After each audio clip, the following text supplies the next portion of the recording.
नाम है treasure NFT।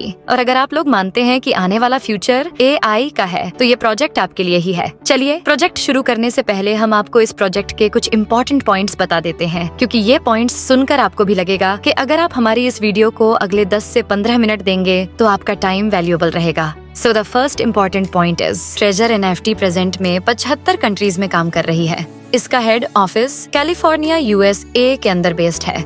Treasure NFT USA United state of America के जो भी लीगल फॉर्मेलिटीज हैं उनको ये पूरा करती है। ट्रेजर NFT 2022 से सक्सेसफुल वर्क कर रही है विदाउट एनी कंप्लेंट। आप यहाँ पर मिनिमम $50 से मैक्सिमम कितने भी डॉलर का विथड्रॉवल लगा सकते हैं। $10,000 तक हम खुद भी सक्सेसफुली लगा चुके हैं। Treasure NFT AI trading, Web3 और टोटली डिसेंट्रलाइज्ड टेक्नोलॉजी पर वर्क करती है। चलिए शुरू करते हैं प्रोजेक्ट और आपको A to Z सब कुछ एक्सप्लेन करते हैं इस कंपनी के बारे में। और अगर आपने ये वीडियो पूरी देख ली तो ट्रेजर NFT से रिलेटेड आपको कोई दूसरा वीडियो देखने की जरूरत नहीं पड़ेगी। नमस्कार दोस्तों, पैसिव इनकम वास्तव में फाइनेंशियल फ्रीडम प्राप्त करने का एक बहुत ही इम्पोर्टेंट माध्यम है। साथ ही हमारी एवं हमारी फैमिली के सपनों को साकार करने में बहुत मदद करता है।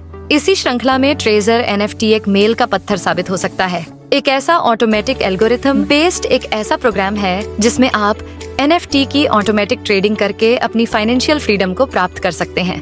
तो आइए इस कॉन्सेप्ट को जानने की कोशिश करते हैं। इस कॉन्सेप्ट के माध्यम से हम अपने और अपनी फैमिली के सपनों को कैसे साकार कर सकते हैं। मैं आपको बताना चाहूंगी कि NFT ट्रेजर एक ब्लॉकचेन बेस्ड डिजिटल कंपनी है जिसकी शुरुआत 2022 में हुई है। ये company crypto currency exchange, crypto currency wallet एवं लेटेस्ट टेक्नोलॉजी NFT की ट्रेडिंग कर मार्केट प्लेस डेवलप कर रही है। ऐसी सर्विसेज हमें ये प्रोवाइड कराती है। तो आइए ट्रेजर NFT के बारे में और डिटेल में जानने की कोशिश करते हैं। माय डियर फ्रेंड, मैं हमेशा किसी भी कॉन्सेप्ट को जानने से पहले उसके 5 P पर फोकस करना चाहती हूँ, जिसमें पहला P होता है कि कंपनी का प्रोफाइलिंग हम जाने, उसकी रजिस्ट्रेशन और उसकी लीगल फॉर्मेलिटीज को जाने। नंबर 2 हम जानना चाहते हैं कि कंपनी के प्रमोटर कौन है। 3 हम प्रोडक्ट के बारे में बात करेंगे, फिर प्लान के बारे में बात करेंगे और फिर पे आउट के बारे में बात करेंगे। तो सबसे पहले हम जानना चाहेंगे कि कंपनी का प्रोफाइल क्या है। तो ट्रेजर NFT है क्या? बेसिकली ट्रेजर NFT इस समय लगभग 75 कंट्रीज में काम कर रही है। इसका हेड ऑफिस कैलिफोर्निया USA के अंदर बेस्ड है। और आपको बता दूं कि ये company USA United state of America की जो भी लीगल फॉर्मेलिटीज हैं उनको ये पूरा करती है। कंपनी का जो उद्देश्य है वो उद्देश्य है कि दुनिया की सबसे बड़ी एक NFT मार्केट प्लेस डेवलप की जाए, एक NFT गेमिंग इंडस्ट्री में वर्ल्ड लीडर बना जाए। और ये कंपनी इस टाइम पे अगर मैं आपको बताऊं तो USA की लगभग जितनी भी लीगल फॉर्मेलिटीज होती हैं वो सारी पूरी करती है। उसको हम आगे देखेंगे। ये एक यूनिक कंपनी है जो एक ऑटोमेटिक एल्गोरिदम बेस्ड एक ऐसा एल्गोरिदम इन्होंने सेट किया हुआ है जिसमें कि आप सिर्फ बाय और सेल करके कंपनी से बहुत अधिक मात्रा में अपने सपनों को साकार कर सकते हैं और बहुत अच्छी अर्निंग कर सकते हैं। तो चलिए मैं लीगल फॉर्मेलिटीज की अगर बात करूं तो ये कंपनी के सर्टिफिकेट और कंपनी की क्वालिफिकेशन के बारे में अगर हम देखें तो इस कंपनी का एक सर्टिफिकेट है जो ऑलरेडी कैलिफोर्निया गवर्नमेंट के द्वारा USA गवर्नमेंट के द्वारा 2022 में रिलीज किया गया है। इस कंपनी का नाम है ट्रेजर मेटा टेक्नोलॉजी LLC। इसके रजिस्ट्रेशन नंबर के द्वारा आप इंटरनेट पर भी इस कंपनी की सर्चिंग खुद से कर सकते हैं। इसके साथ ही मैं आपको बता दूं कि USA के अंदर एक बॉडी है FinCEN। इसकी फुल फॉर्म है financial crime blockchain network department of the treasury. यह एक डिपार्टमेंट ऑलरेडी है USA डिपार्टमेंट में USA गवर्नमेंट के द्वारा बनाया गया है, जिसमें यह जितने भी कंपनी क्रिप्टो करेंसी एक्सचेंज खोलना चाहती हैं या क्रिप्टो करेंसी के क्षेत्र में कुछ कार्य करना चाहती हैं उनको यह MSB का सर्टिफिकेट भी लेना पड़ता है। यहाँ पे आप देख सकते हैं कि कंपनी का एक रजिस्ट्रेशन नंबर के द्वारा MSB सर्टिफिकेट इशू किया गया है, जिसकी जानकारी आप खुद से इंटरनेट पर जाकर कर सकते हैं।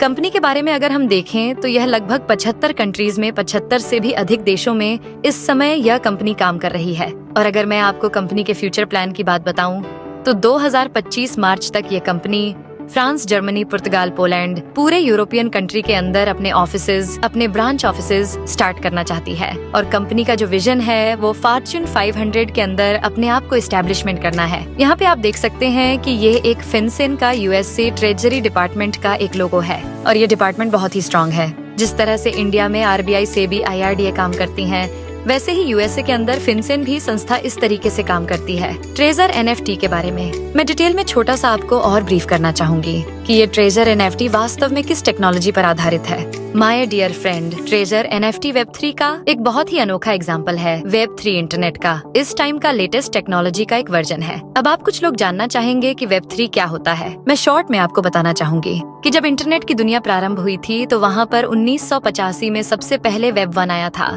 जहाँ पर सिर्फ आपको रीड ऑनली इन्फॉर्मेशन आप ले सकते थे। उसके बाद वेब 2 आया। वेब 2 के अंदर फेसबुक, यूट्यूब, गूगल, वहाँ पे आप शेयरिंग कर सकते थे, यानी कि रीड भी कर सकते थे, राइट भी कर सकते थे। वेब 2 के अंदर ये दुनिया बहुत तेजी से चली और आज फेसबुक, यूट्यूब, गूगल जैसी कंपनीज दुनिया पर राज कर रही है। लेकिन आपको जैसा पता होगा कि ये कंपनीज फ्री में सर्विसेज तो प्रोवाइड कराती है, लेकिन साथ ही ये हमारे डेटा प्राइवेसी में भी खिलवाड़ करती है। हमारा डेटा प्राइवेसी वहाँ एक बहुत बड़ी प्रॉब्लम है। हमारा जितना भी डेटा होता है इन कंपनीज के पास जाता है और ये कंपनीज जिनको ये डाटा चाहिए यानी कि इसको मार्केटिंग में यूज करती हैं। वेब 3 इसका एक सोल्यूशन है। वेब 3 में क्या है कि यह डिसेंट्रलाइज मोड पर काम करता है। 2008 में इसकी शुरुआत हुई। ब्लॉकचेन टेक्नोलॉजी के माध्यम से वेब 3 को लाया गया। वेब 3 के अंदर एक डिसेंट्रलाइज प्रोसेस होता है, यानी कि इसमें कोई भी सेंट्रलाइज प्रोसेस नहीं होता। एग्जाम्पल के तौर पर अगर मैं आपको बताऊं, जैसे व्हाट्सएप पे अगर कोई डेटा आप किसी के साथ शेयर करते हैं, वो पहले जो जाता है वह व्हाट्सएप के सर्वर पर जाता है, फिर रिसीवर के मोबाइल पर रिसीव होता है, यानी कि कहीं ना कहीं वो डेटा सेंट्रलाइज्ड लोकेशन पर है। जरा सोच के देखिए कि आज कितना बड़ा डाटा गूगल और फेसबुक के साथ में है। अगर कहीं इन डेटा में कुछ प्रॉब्लम हो जाए तो सारी दुनिया ठहर सी जाएगी। तो इसी चीज का सोल्यूशन वेब 3 में लाया गया, जिसको डिसेंट्रलाइज किया गया, जिसमें एक सर्वर पर डाटा नहीं होता। इसमें जितने भी यूजर्स उस कम्युनिटी के अंदर होते हैं सभी उसके अंदर पार्टिसिपेट करते हैं। वेब 3 के बारे में आप इन्फॉर्मेशन ले सकते हैं यूट्यूब पे जाकर। तो आपको बता दूं कि treasure NFT web 3 based digital algorithm based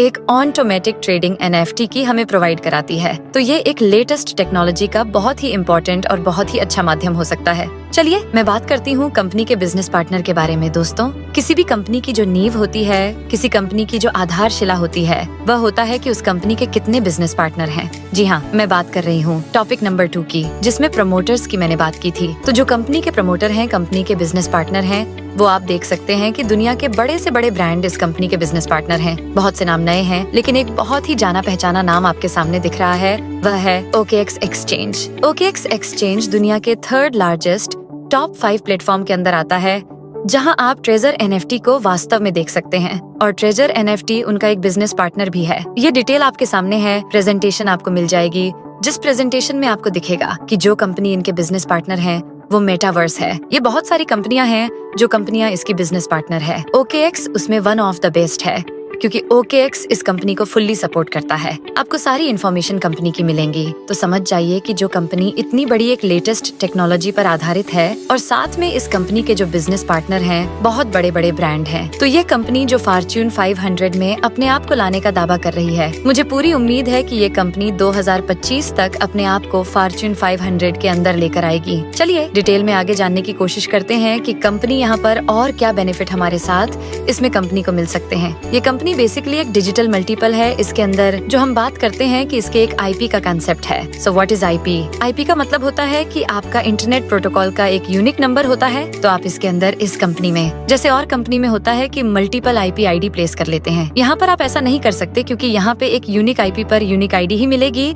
यदि एक मोबाइल पर आपने 2 आईडी बनाई या 2 आईडी ओपन की तो दोनों ही आईडियां डिसेबल कर दी जाएंगी। ये बहुत इंपॉर्टेंट आपको ध्यान रखने वाली बात है, क्योंकि कंपनी यहाँ पर रियल यूजर क्रिएट कर रही है एनएफटी मार्केट प्लेस के लिए, जिसको हम आगे डिटेल में समझते हैं। कंपनी का फ्यूचर रोड मैप बहुत बड़ा है। अगले 10 से 20 वर्षों में इतना बड़ा रोड मैप है, तो कंपनी अभी इनिशियल फेज पर है, स्टार्टिंग फेज पर है। 2022 से 2 वर्ष इस कंपनी को कंप्लीट हो गए। लोग इस कंपनी के साथ ऐड होकर, इस कंपनी के साथ एसोसिएट होकर लास्ट 2 ईयर से अपने सपनों को साकार कर रहे हैं। चलिए मैं अब आपको डिटेल में जानकारी देना चाहूंगी कि व्हाट इज एनएफटी। दोस्तों, एनएफटी का मतलब होता है नॉन फंगिबल टोकन। यह एक लेटेस्ट टेक्नोलॉजी है। जैसे कि 2008 में ब्लॉकचेन में क्रिप्टो करेंसी में बिटकॉइन का यहाँ पे प्रारंभ हुआ था, इसी तरीके से एनएफटी का जस्ट स्टार्टिंग है। एनएफटी का मतलब होता है एक ऐसा यूनिक, एक ऐसी यूनिक आर्ट, एक ऐसा यूनिक वीडियो, एक ऐसा यूनिक कुछ भी दुनिया में जिसकी कोई कॉपी नहीं हो सकती।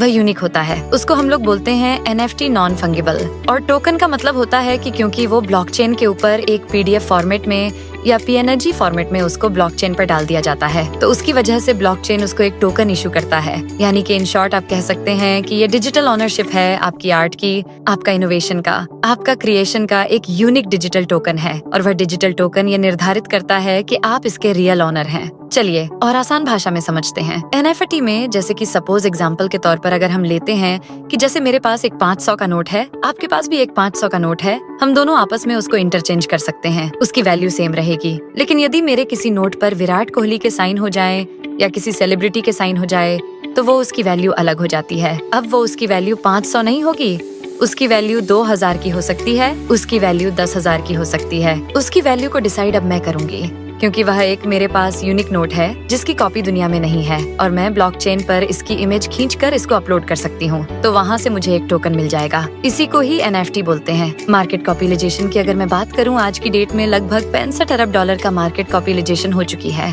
अगर आज आपको